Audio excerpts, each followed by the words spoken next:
Hey guys, Andy here from Mediocre Hobbies, bringing you a kind of a special video. I know I say that every now and again, but this time I really mean it. So, today is of course Saturday. Well, the time of me releasing this video, it is Saturday, and Saturday is supposed to be the biggest video of the week for me. Usually it's some big crazy new release or something like that. But sometimes things fall through and I don't get access to things that I'm supposed to have access to, or I can't share things that I'm supposed to share at this point, and it leaves me kind of stumped as to how to make Saturday the biggest video of the week or the most successful. So with that, sometimes I'll lean on my crazy backlog to some gems that I have lying around that you guys might be curious to see me get built and painted, stuff you may never have seen before, didn't know existed. So that's what I'm going to do here today. Today I'm going to be building and painting this. It is a Plasma Obliterator. It is I think it was around in about 2006, maybe a little bit later than that, I can't really tell. So it's quite an old kit, and it was from the generation of scenery kits that Games Workshop used to outsource to the manufacturing process to China. It actually says it on the back. It says manufactured in China and distributed by Games Workshop. And the problem with these China kits was that they were awful, and they just didn't go together well. They weren't very well sculpted. Oh, sculpted was fine. They weren't very well manufactured, so there was lots of soft edges and lots of they were horrible. Would unfortunately cause most of them to be pulled rather quick. They only basically got one run through. Games Workshop saw the set that they got, and then they didn't order anymore, so that's it. So there was only ever one run of these miniatures, so I don't actually know how many of them are out there in the world, but I did have a quick look on eBay, and they go for somewhere around 400 or 500 euro, which is a crazy amount for such a small scenery kit. So yeah, I decided it would be a little bit of fun to show you guys this kit, get it built, or try to get it built. Let's see how that process goes for me, and then get it painted up and matched into my Cadian Army, because I think that'd be a real cool place to put it. I've already got a bit of a story in my head as to why Cadians have this gun, and I'm going to tell you that a little bit later in the video. So before I get into it though, just a huge thank you to all of my patrons. You guys are awesome. There's been another surge of influx of patrons in the last week, so huge thank you to all the new guys out there as well. If you guys are interested in getting involved, there's links to it below. You get access to a Discord server just for you guys. There's a bunch of different events and stuff that we do on that, like painting competitions and stuff, and then also you get access to an extra video from me every single week. So that's 52 extra videos a year just for you guys. Okay, now I'm ready to start my obliterator, so wish me luck. Okay guys, this is the Plasma Obliterator scenery piece. It came out in 2014, I believe, which is just, yeah, it's a travesty that this thing, unfortunately, it did have a very small shelf life. But the reasons it had a very small shelf life make perfect sense. As you will soon see in the construction process of this beast of a thing, it is not particularly well made. Even me, who's done 20 years plus of hobby, struggle to get this thing together. I definitely had a few rage-inducing moments where stuff just wasn't going my way. Yeah, and that's basically the same experience that I've heard from other people who have this kit. Which is a shame, because it is quite a unique and beautiful thing, and I'm sure a bunch of people would have liked to have them in their collections. I was kind of hoping that at one time we would see another one. Another similar kit to this that was extremely rare was the Void Shield Generator. I actually have one of those too, the original ones, which was cast in resin. They only made about 2,000 of them for some reason, and then a couple of years later they gave us a plastic version. So who knows, maybe someday we'll still get a Plasma Obliterator in plastic. So after taking out all the parts, removing all the packaging, including the extra bits of foam to make sure that the little spikes aren't broken or bent, which I think was a really nice touch, to be honest. The tedious process of scraping and cleaning all the mold lines. Because this is one of the China cast bits of Warhammer, it's just full of mold lines. Like, around every single piece is a vicious and horrible mold line. And not only just mold lines, some of the pieces when they were cast are just not very good. They're not very crisp or clean, or like the one that was on the box set, the one that's in that bright blue color scheme with all of the gold trim. I think if you did something that clean, it would show up all of the imperfections like this piece here, which just looks deformed and horrible. Super rough, super ugly. Yeah, I basically just had to make the best of a bad situation with this thing. All the details are kind of soft and rounded. So anyone who's feeling like, you know, slightly jealous about not owning this kit, don't. It's not worth the hassle. Or maybe it is. We'll see at the end of the video whether I feel differently about this thing. You know, I've already seen the end of it, and I know I'm pretty happy with it, so shh. But anyway, yeah, like I said, getting rid of all the mold lines on this thing and cleaning it up reveals the number of parts. And then it was on to the construction phase. I did start with plastic glue, and I did indeed glue some of the parts together using plastic glue, but only about 20% of it. Once I got a little bit further into the process, I switched over to super glue because everything just didn't fit right. Everything needed to just be kind of like bent a little bit and held a little bit in place. And unfortunately, the dry time on plastic glue is too slow for that. Whereas with the super glue, I'm getting an instant bond, so I can kind of hold things in the position they need to be in, add some super glue, and then Bob's your uncle, we have a completed and built thing. But even parts like this center console part that runs up the whole middle, it's just such a weird choice of design. I don't know why it wasn't just two plastic halves. Instead, it had to be 5 pieces. It was a bit weird. And these side bits, putting on that gantry that walked around and then putting on these side struts and making sure they line up with 4 other parts. I basically ignored the instructions and came up with my own way of assembling it so that it would be kind of squared off to other parts, so I would have a better chance of getting it built solidly. Yeah, nightmare, but we managed to get there in the end. Like I said, there may have been some profanity and some swearing and some angry noises, which of course I did not record and did not want to share with you people. I'm of course a creator of utter zen. I swear. I was crossing my fingers there. The cannon was glued together. The cannon is of course a big beautiful piece. There's a giant. Who doesn't like giant plasma cannons? After I built my storm blade there the other day, I mean, I was keen to do more giant plasma pieces. I don't actually own any more giant plasma after this, so maybe I'll have to rectify that. So here is the entire construct, the Plasma Obliterator constructed. Of course, the top tower is not glued on for ease of painting. I will just glue it on at the end, though. I'm not one for parts moving around and balloon. So you can see that it is quite detailed. And if you did try and go for like that, how do I put this? Like, it is bizarre how much detail Games Workshop does put into its scenery kits. And do they expect us to go in and paint every cable and every light source and every button and switch? Like, I'm just not doing it.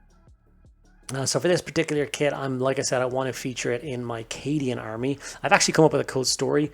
In my head, the beleaguered defenders of Cadia, when they returned to the shattered remnants of Cadia, they did find a lonely Plasma Obliterator, and its machine spirit was in fact still intact and still running. This thing was still tracking enemies and firing unto the last. And it gave all of the Cadians who've seen it this real sense of Cadia stands. This cannon embodies their mentality when it comes to warfare, never giving up, never taking a step back, always continuing the fight. Therefore, they basically took this thing as a mascot and demanded that it be reclaimed and brought back with them to the fleet of Cadians. And since then, it has defended many Cadian fortresses in its day, moving around with the Lord General of that particular Cadian force. He keeps it himself as a kind of like a prized piece. Many other Cadian generals are jealous of this. So for me, it's going to be called the Last Guns of Cadia. A relic. This thing used to have thousands of other cannons mounting and defending Cadia. And this is the last one of these relic plasma cannons that they have. So they're quite precious about it. So don't talk crap about it or they will get annoyed. Cadians are very touchy these days. So like all of my other Cadian stuff, usually I would go with a stippling technique. But to get in and around all those little nooks and crannies, it would have been an absolute disaster. To match the same kind of technique as my tank. So I just went in quickly with an airbrush and did exactly the same stages I did with all of my Cadian tank videos. So I've done a Rogal Dorn and a Sentinel and a Lehman Russ at this stage. So I just worked up through my traditional green colors, starting from a black base coat.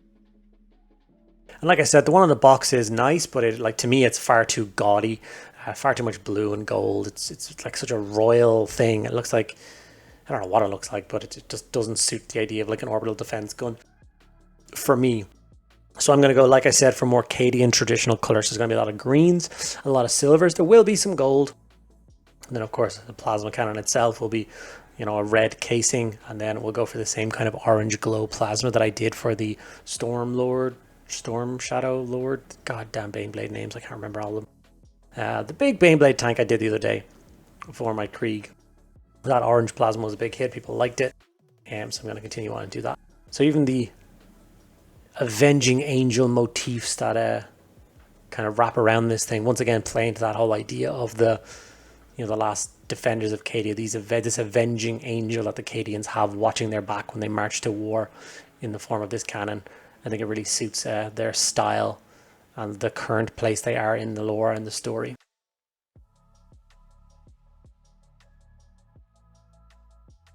So hitting it all with silver. Like I said, I didn't want the gaudy, so I decided to go for the actual motifs themselves, the actual big Avenging Angels we did in metallics only. So silver for the actual angel. And then we did gold for the halo and the pommel and crossguard of the sword, just to show the kind of key elements of that they would hold in reverence. The halo for protection and the sword for offensiveness, if you know what I mean. Which I'm sure is something that would interest Cadians an awful lot. Like I said, with the gold, there's a big, beautiful Aquila motif that protects the back of the cannon, and I'm going to continue and stick with gold with that. That's going to be one of the main parts of that is, of course, the cannon. So I want it to stand out and be kind of interesting and exciting. I think it would have been just too dull if I had done this particular part in silver. Like I said, I wanted the cannon in the red color scheme. Once again, just another bit to make it pop on the battlefield. If I had it done in black or green, it once again would have been just a bit too dull. And I do want this thing to stand out and be something a little bit more special than that in my collection. Trying to strike the balance between gaudy and awesome, which with some pieces it's kind of hard to do. After that, we obviously got some Seraphim Sepia shade and started shading everything back down again. So just recesses and nooks and crannies and stuff that I thought would needed a bit of extra under shading or shadow, I just hit with that with an airbrush. Obviously aimed for all the metallics as well, just add that bit of a tinge. It's a quick and easy thing to do. An interesting fact about this cannon itself is the base of the cannon and the tower of the cannon, if you will. Obviously that bit rotates around. I've glued it solid because I couldn't be bothered. But if anyone knows what the Fortress of Redemption is, the Dark Angel's specific tower, the large cannon on that has the same mounting. So if you had both scenery kits, you could take the large Aquila cannon off of that, and this thing would fit on top of it perfectly. It's actually designed that way, which I think is really cool. They were thinking back in the day about how to make all the scenery kits kind of interact with each other and make this kind of solid wall defense line or something. So I did have one of those kits back in the day, but it got used for something else, and unfortunately I don't have it anymore. One of my favorite steps is with doing scenery and tanks and stuff like that is that like light dry brush of silver that I do across it to add all those scratches and dings and all the hull, catch all the edges and really make all that detail once again pop and scream out at you. It takes about 5 seconds of work, and it really does add so much to the model. And I'll hit all the pieces with it, even the red casing and that. Just add that scratch around the rim and the edges, the barrels.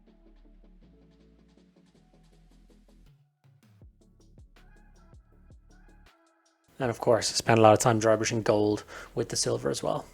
After that, it was time to actually move on to the plasma effect. And for that, I went in with my white airbrush just to make those coils glow a little bit. And then, of course, the coils down the tip of the barrel as well, going up and down those 4 nodules or whatever you want to call them. And we're going to hit them with a bit of white as well because we want to go with the glow on all of them.